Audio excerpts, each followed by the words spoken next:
Hello everybody and welcome to today's Everything Culinary. Today we're going to talk about how to make use of our leftovers. In these days we want to make sure that we're not throwing away things that we might not be able to replace. So today we're going to take some pot roast that we had made a couple days ago, and we've already had this for dinner twice, and we also had it as sandwiches. But today we're going to go ahead and make a little bit of a quesadilla. Quesadilla is so simple. It's really only like 3 or 4 ingredients. We're going to take a fresh tortilla, some cheese, maybe a little hot sauce, or if you like salsa, we can do that too. Today I'm going to do a little chopping. I'll put a little fresh onion in there. That's going to give it a nice little zing. But that's it. And then it's all about toppings. Whether or not you want to have some shredded lettuce as a topping, or some salsa, sour cream, whatever you want. You can dress it up or have it as simple as you want. You can make it like a Mexican grilled cheese and just do cheese and tortilla if you want.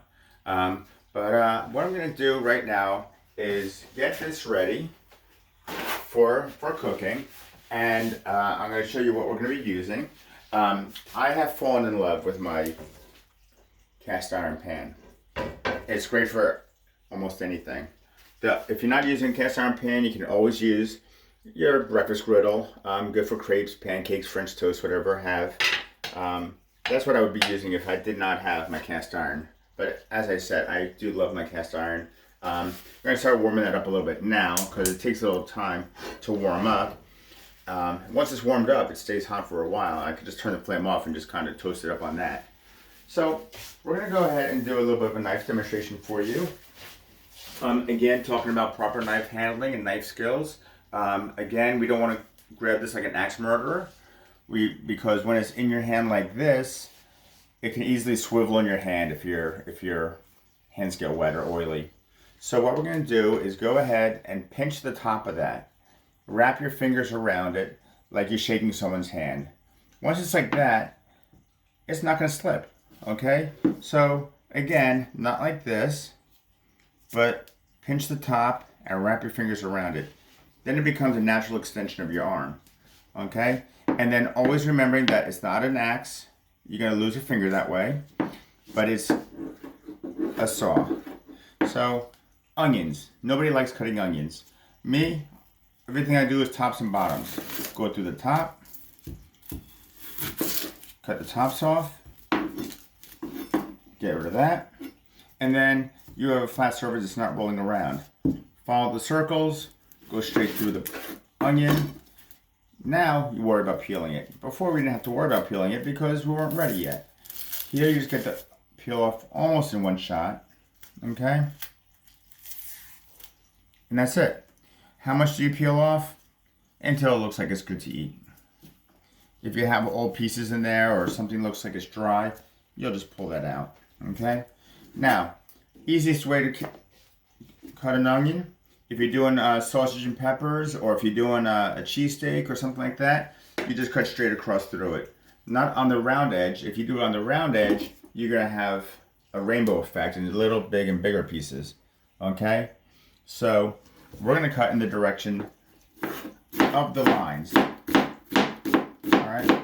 When you do that, most of your pieces are going to come off the same size. Okay? You know, give me little variations, but it's going to be mostly the same size. Now, my favorite way of doing dice, you're not going to go all the way through. Remember, just using the tip of the knife, then you go crossways, and most chefs, most cooks around the world use this method to make their dice because the natural shape of the onion is going to make them come across in nice little dice. No other fuss. 1, 2, 3.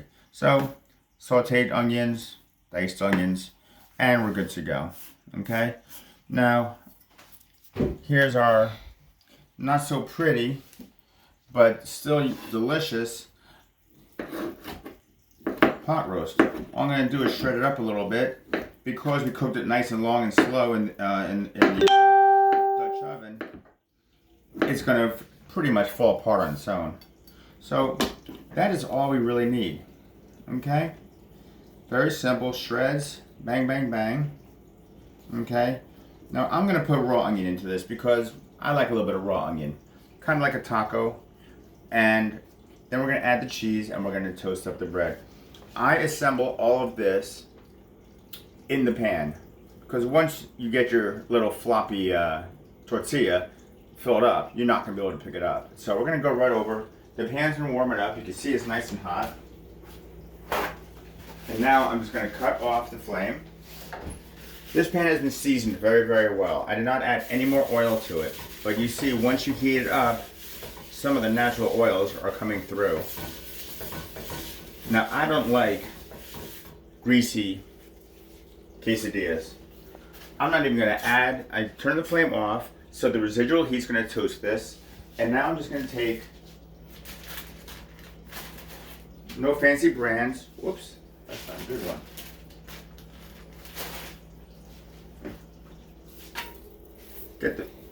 No oil. If you're using this kind of pan, you may use some spray oil.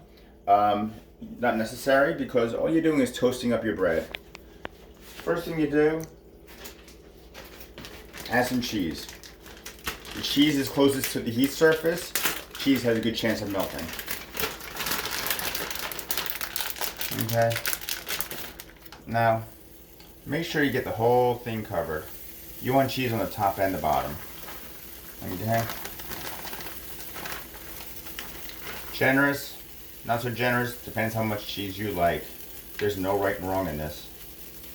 Okay. There's cheese. Then,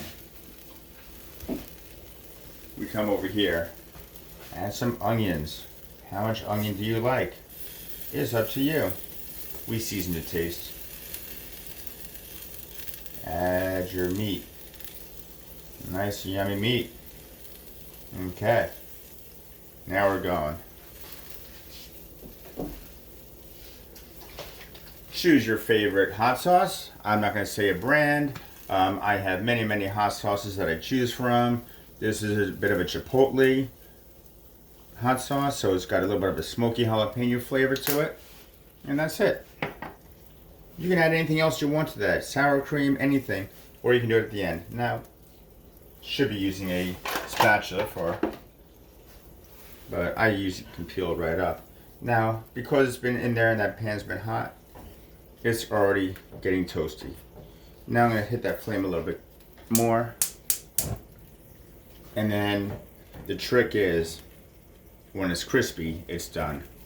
So that's it. How easy was that to make a quesadilla, huh? Just let that cook nice and, get nice and toasty. And get that all nice and cooked up. You could do a couple at a time. You can get this one going and then start your next one. And that's it. Nice pot roast shredded beef quesadillas. Quick and simple, easy way to make a meal. You can zip that up by having some tortillas and nachos with it. You can have some french fries with it. You can do whatever you like. Have a cup of soup with it. But you have a nice little quick afternoon snack, meal, dress it up, dress it down, what have you. I'll bring this over to a plate and show you what that's going to look like. Nice and gooey.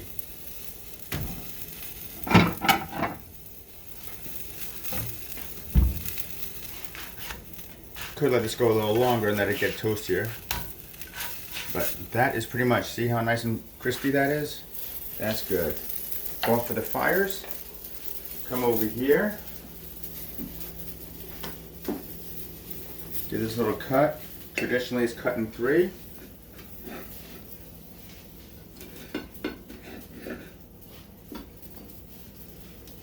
What do you think, Lisa? You want to try a bite? Nice quesadilla. That's it. Thank you for tuning in today, and we'll be talking more in the future. Look forward to our videos, and I enjoy talking to you guys, and have a great day.